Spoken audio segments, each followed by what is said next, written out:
Ketika nama Madinah disebut, banyak orang membayangkan kota yang damai dan penuh keberkahan.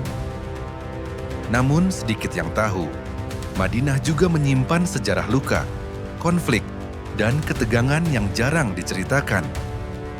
Sebelum Islam datang, kota ini bukanlah tempat yang damai. Dendam antar suku, luka lama, dan pertumpahan darah telah menjadi bagian dari kehidupan sehari-hari. Hijrahnya Rasulullah ke Madinah sering dianggap sebagai akhir dari penderitaan. Padahal, hijrah justru membuka babak ujian yang lebih berat. Tekanan datang bukan hanya dari luar, tetapi juga dari dalam kota itu sendiri. Ancaman tidak selalu berbentuk pedang, tetapi bisikan, pengkhianatan, dan rasa lapar. Para sahabat hidup dalam kesederhanaan yang hampir tak tersisa. Malam-malam di Madinah sering diisi rasa takut dan doa yang panjang. Sejarah ini jarang dibahas, karena tidak semua orang siap mendengarnya. Padahal, dari luka-luka inilah peradaban Islam dibangun. Madinah tidak dibangun hanya dengan kemenangan, tetapi dengan kesabaran dan air mata. Dan di balik semua itu, Rasulullah memimpin umat dalam tekanan yang hampir tak terlihat. Video ini akan membawa kita menyusuri sisi Madinah yang jarang diceritakan dalam buku-buku populer. Simak hingga akhir, karena justru di bagian-bagian sunyi inilah kita akan memahami makna Islam yang sesungguhnya.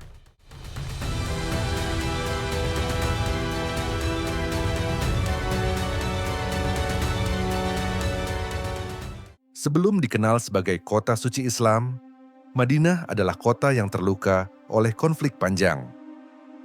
Nama Madinah saat itu masih Yatsrib, sebuah kota yang jauh dari kata damai. Di kota ini, dendam turun-temurun diwariskan dari satu generasi ke generasi berikutnya. Dua suku besar, Aus dan Khazraj, hidup dalam permusuhan yang nyaris tak berujung. Pertumpahan darah bukanlah peristiwa langka, melainkan bagian dari keseharian. Setiap konflik meninggalkan luka baru yang sulit disembuhkan. Selain konflik antar suku, Yatsrib juga dihuni oleh kelompok-kelompok lain dengan kepentingan berbeda. Hubungan sosial di kota ini rapuh dan mudah pecah oleh provokasi kecil. Kehidupan ekonomi pun tidak stabil. Sebagian orang hidup berkecukupan, sementara yang lain berjuang sekadar untuk bertahan. Ketidakadilan ini menambah bara dalam api permusuhan. Dalam kondisi seperti inilah, masyarakat Yatsrib mulai mencari sosok penengah. Mereka lelah hidup dalam ketakutan dan balas dendam. Harapan akan perubahan mulai tumbuh, meski masih samar.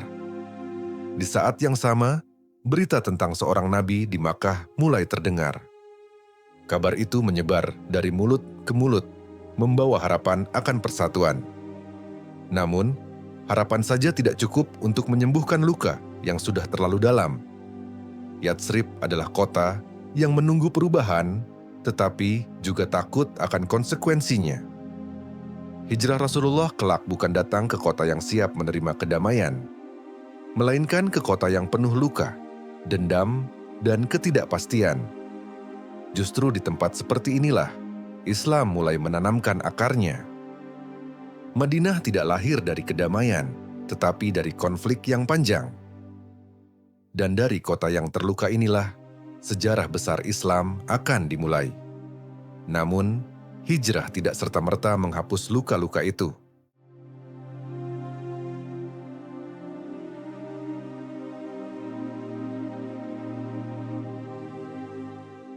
Hijrah Rasulullah Shallallahu Alaihi Wasallam ke Madinah sering dipahami sebagai awal ketenangan bagi kaum muslimin.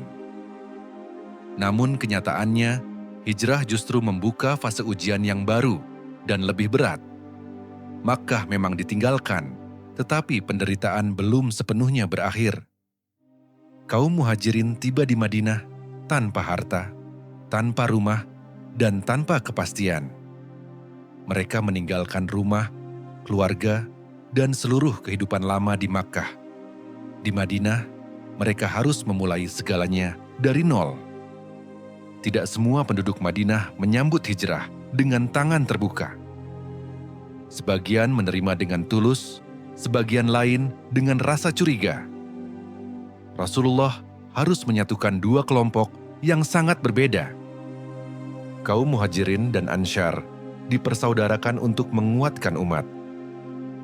Namun persaudaraan ini tidak serta-merta menghapus luka sosial dan ekonomi. Kelaparan menjadi teman akrab bagi sebagian sahabat.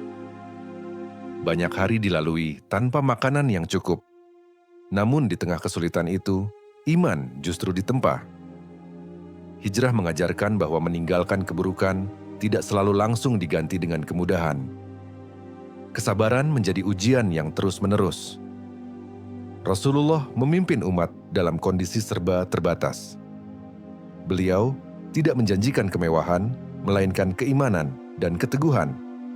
Di Madinah, Islam dibangun bukan dengan kenyamanan, melainkan dengan pengorbanan yang sering tak terlihat.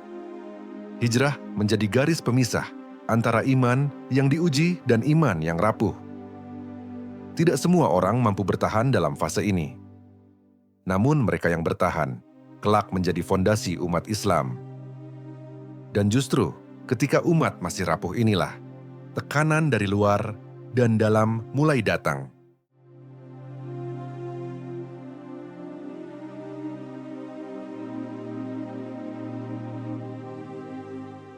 Setelah hijrah, ancaman terhadap Rasulullah tidak selalu datang dalam bentuk pedang. Sebagian tekanan justru hadir secara perlahan, halus, dan sulit dikenali. Di Madinah, Rasulullah menghadapi masyarakat yang tidak seluruhnya bersatu. Ada yang beriman dengan tulus, ada yang ragu, dan ada pula yang menyimpan kebencian. Kelompok terakhir inilah yang sering bergerak dalam senyap. Mereka tidak menyerang secara terbuka, tetapi melemahkan dari dalam. Isu dan provokasi disebarkan untuk merusak persatuan umat. Keputusan Rasulullah sering dipelintir agar tampak merugikan sebagian pihak. Tujuannya bukan sekadar menjatuhkan, tetapi membuat umat saling curiga. Tekanan semacam ini jauh lebih melelahkan dibanding ancaman fisik. Rasulullah harus bersabar menghadapi fitnah yang tidak selalu bisa dibantah secara langsung. Beliau memilih menahan diri demi menjaga stabilitas umat yang masih rapuh. Dalam situasi seperti ini, kepemimpinan diuji bukan oleh kemenangan, tetapi oleh kesabaran. Banyak sahabat merasakan tekanan batin yang sama. Mereka mendengar bisikan, tuduhan, dan ancaman yang tidak pernah tercatat dalam sejarah perang. Namun Rasulullah mengajarkan untuk tidak membalas fitnah dengan fitnah. Beliau justru membangun sistem dan aturan untuk menjaga ketertiban. Langkah ini bukan tanda kelemahan, melainkan strategi. Karena konflik terbuka di saat umat masih lemah bisa menghancurkan segalanya. Tekanan demi tekanan ini membentuk karakter umat Islam. Iman tidak lagi hanya diuji di medan perang, tetapi di hati dan pikiran. Dan tidak semua orang mampu bertahan dalam ujian senyap ini. Namun mereka yang bertahan menjadi penjaga arah umat. Sayangnya, tekanan ini tidak berhenti pada bisikan dan provokasi.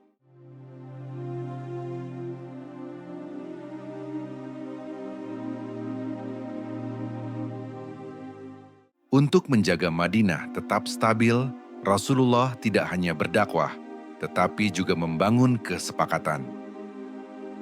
Madinah adalah kota dengan banyak kelompok, kepentingan, dan latar belakang. Tanpa aturan yang disepakati bersama, kota ini bisa kembali tenggelam dalam kekacauan.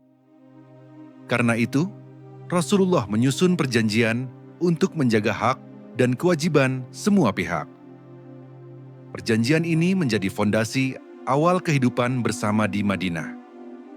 Awalnya, kesepakatan ini memberi harapan akan kehidupan yang lebih tertib.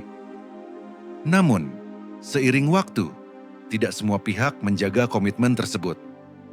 Sebagian mulai melanggar kesepakatan secara diam-diam. Pengkhianatan tidak selalu dilakukan dengan suara keras. Justru pelanggaran kecil inilah yang perlahan menghancurkan kepercayaan. Ketika kepercayaan runtuh, ketegangan pun kembali muncul. Rasulullah menghadapi situasi yang sangat sulit.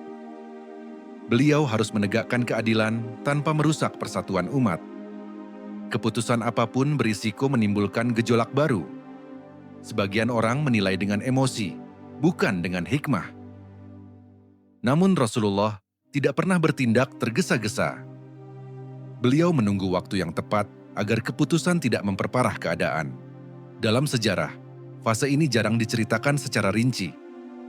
Padahal, disinilah kita melihat kebijaksanaan kepemimpinan Rasulullah. Beliau tidak hanya memimpin umat, tetapi menjaga agar Madinah tidak kembali terpecah. Pengkhianatan memang meninggalkan luka. Namun dari luka itu, umat Islam belajar tentang batas kesabaran dan keadilan. Madinah diuji bukan hanya oleh musuh, tetapi oleh komitmen warganya sendiri. Dan ujian terbesar itu justru membawa umat pada fase yang lebih berat.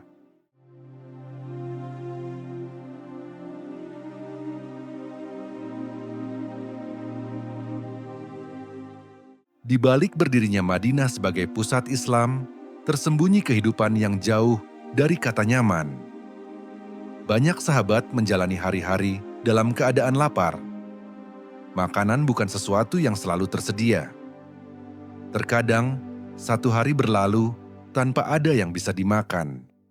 Namun, kelaparan bukan satu-satunya ujian. Rasa takut menjadi bagian dari kehidupan sehari-hari. Takut akan serangan mendadak, takut akan pengkhianatan yang belum terungkap, dan takut akan masa depan yang belum pasti. Di malam hari, kesunyian Madinah terasa berat.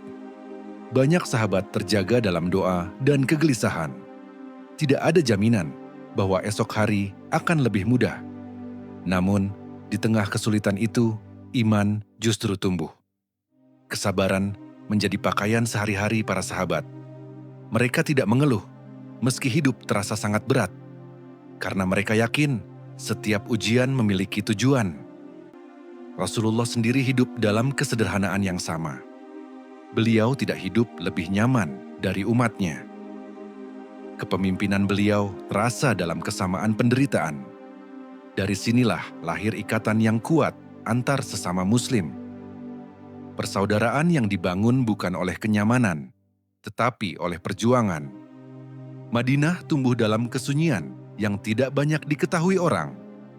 Sejarah sering hanya mencatat kemenangan, namun jarang mencatat malam-malam lapar dan takut. Dan justru dari fase inilah, umat Islam bersiap menghadapi tekanan yang lebih besar.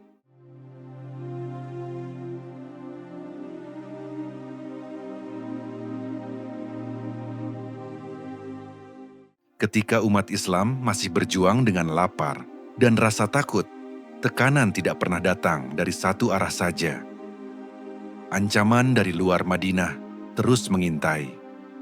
Musuh-musuh Islam tidak pernah benar-benar berhenti memperhatikan Madinah. Setiap pergerakan umat Islam diperhitungkan. Namun ancaman yang lebih berat seringkali datang dari dalam kota itu sendiri. Bukan dalam bentuk serangan terbuka, melainkan perpecahan. Sebagian orang mulai goyah imannya. Sebagian lain mulai mempertanyakan arah perjuangan. Tekanan ekonomi memperparah keadaan. Kehidupan yang sulit membuat sebagian orang mudah terpengaruh. Rasulullah menghadapi tantangan yang tidak ringan. Beliau harus menjaga persatuan umat di tengah tekanan berlapis. Setiap keputusan berisiko menimbulkan dampak besar. Kesalahan kecil bisa berujung perpecahan besar. Karena itu, Rasulullah memilih langkah yang penuh perhitungan. Beliau memperkuat ikatan umat melalui nilai dan keteladanan. Kesabaran kembali menjadi kunci utama. Umat Islam diajarkan untuk tidak terpancing emosi. Tekanan dari luar mengajarkan kewaspadaan. Tekanan dari dalam mengajarkan kejujuran iman. Tidak semua orang mampu bertahan di fase ini. Namun mereka yang bertahan menjadi tulang punggung umat. Di Madinah, iman tidak hanya diuji oleh musuh, tetapi juga oleh keadaan dan hati manusia sendiri. Dan dari tekanan inilah, Madinah perlahan menemukan bentuknya.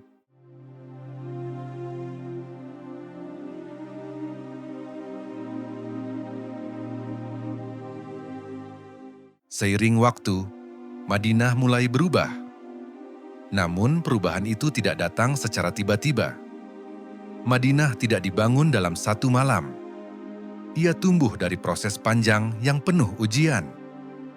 Banyak orang hanya mengenal Madinah sebagai kota kemenangan. Padahal sebelum kemenangan itu datang, ada air mata yang jatuh dalam diam. Ada malam-malam panjang yang dilalui dengan doa dan kegelisahan. Ada rasa takut yang ditelan dengan kesabaran. Ada lapar yang diterima tanpa keluhan. Semua itu menjadi fondasi yang tidak terlihat. Rasulullah memimpin umat bukan dari singgasana. Beliau memimpin dari tengah penderitaan yang sama. Kepemimpinan beliau terasa dalam keteladanan, bukan kemewahan. Para sahabat belajar bahwa kemenangan bukan tujuan utama. Yang utama adalah keteguhan iman. Madinah menjadi tempat di mana iman diuji sebelum dimenangkan. Tidak semua orang sanggup melalui proses ini. Namun mereka yang bertahan membangun fondasi peradaban Islam. Peradaban ini lahir bukan dari kemudahan, melainkan dari kesabaran yang panjang. Karena itu, sejarah Madinah tidak layak diringkas hanya sebagai kisah sukses.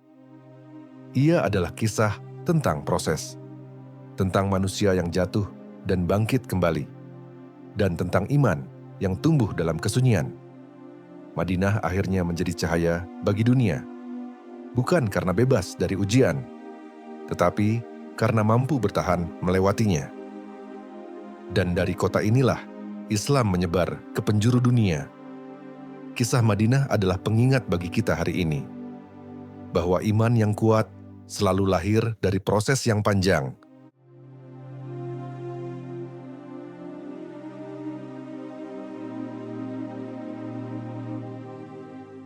Kita telah menyusuri Madinah dari sisi yang jarang diceritakan. Bukan Madinah yang penuh sorak kemenangan, melainkan Madinah yang dibangun dalam kesunyian dan pengorbanan.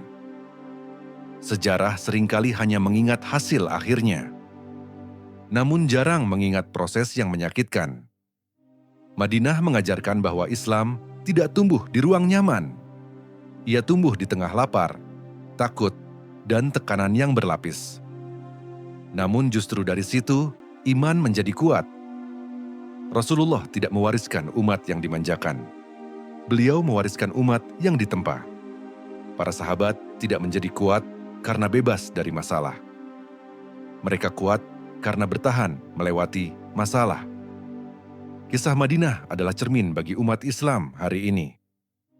Bahwa iman tidak diuji saat kita nyaman. Iman diuji saat keadaan menekan. Dan kesabaran diuji saat hasil belum terlihat. Madinah mengingatkan kita untuk tidak tergesa-gesa menilai perjalanan iman. Tidak semua perjuangan terlihat oleh manusia. Namun tidak ada satupun yang luput dari perhatian Allah. Sejarah Madinah bukan hanya cerita masa lalu.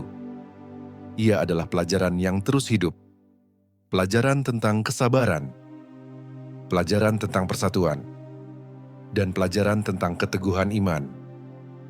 Jika kisah ini terasa berat, itu karena sejarah ini memang tidak dibuat untuk menghibur, melainkan untuk menyadarkan. Menyadarkan bahwa iman butuh proses, dan setiap proses membutuhkan kesabaran. Terima kasih telah menyimak hingga akhir. Semoga kisah ini menjadi pengingat dan penguat iman bagi kita semua.